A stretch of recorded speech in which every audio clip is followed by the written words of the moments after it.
کیا یہ کاٹن بڈ کان میں ڈالنا چاہیے؟ ضروری سوال ہے۔ پہلے کان کے بارے میں کچھ دلچسپ معلومات سنتے ہیں، پھر اس کا جواب لیں گے۔ کان کے دو اہم کام ہیں، سننا اور جسم کا توازن یعنی بیلنس قائم رکھنا۔ آواز کی لہریں، ساؤنڈ ویوز کان میں داخل ہوتی ہیں، ایئر ڈرم یعنی کان کے پردے سے ٹکراتی ہیں، ارتعاش وائبریشن پیدا ہوتی ہے اور انسان سنتا ہے۔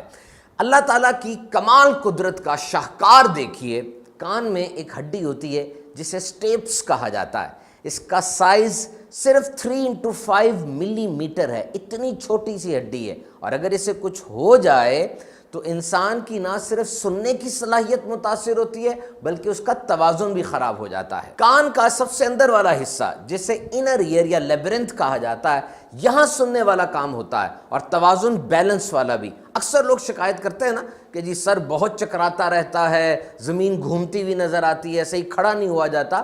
اس کی ایک وجہ یہ کان کی خرابی بھی ہو سکتی ہے۔ بہرحال یہ تو مستند ڈاکٹر ہی گائیڈ کریں گے۔ اور کبھی ایسا بھی ہوتا ہے کہ نزلہ زکام ہو جائے تو ناک میں اور سر میں درد کے ساتھ ساتھ کان میں بھی درد شروع ہو جاتی ہے۔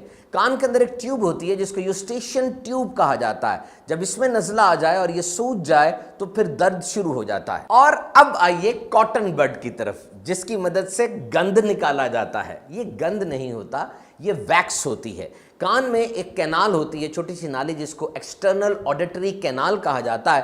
اس میں سے سیکریشنز یعنی مواد نکلتا ہے، اور یہ بہت امپورٹنٹ ہے ویکس، کیونکہ یہ کان کو گیلا رکھتی ہے، سوکھنے سے بچاتی ہے، خارش سے بچاتی ہے، کان کو انفیکشن سے بچاتی ہے، اور سب سے بڑھ کر یہ کان اور بیرونی دنیا کے درمیان ایک ڈھال ہے۔ کان کے امراض کے ماہرین ENT اسپیشلسٹ کے مطابق کاٹن بڈ کان میں نہیں ڈالنا چاہیے۔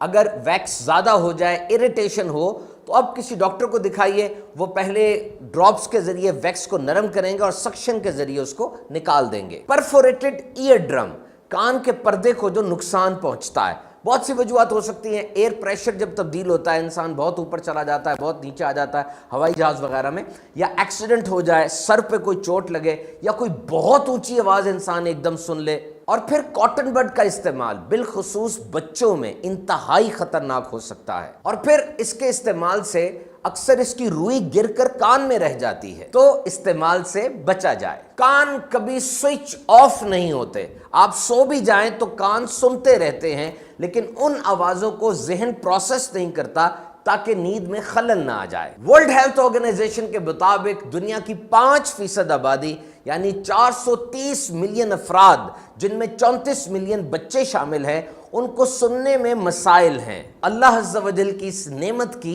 قدر کیجئے۔ کانوں سے تلاوت کلام پاک سنیے، نعت پاک مصطفیٰ صلی اللہ علیہ وسلم سنیے، غیبت، چغلی، بہتان اور گناہوں بری آوازیں نہ سنیے۔ فرمان مصطفیٰ صلی اللہ علیہ وسلم، جو شخص کسی قوم کی باتیں کان لگا کر سنے، حالانکہ انہیں وہ ناپسند ہو یا وہ اس بات کو چھپانا چاہتے ہوں، تو بروز قیامت اس شخص کے کانوں میں پگھلا ہوا سیسا ڈالا جائے گا۔ اللہ تعالی ہمیں آخرت کے عذاب سے بچائے اور نیکیاں کرنے کی توفیق عطا فرمائے۔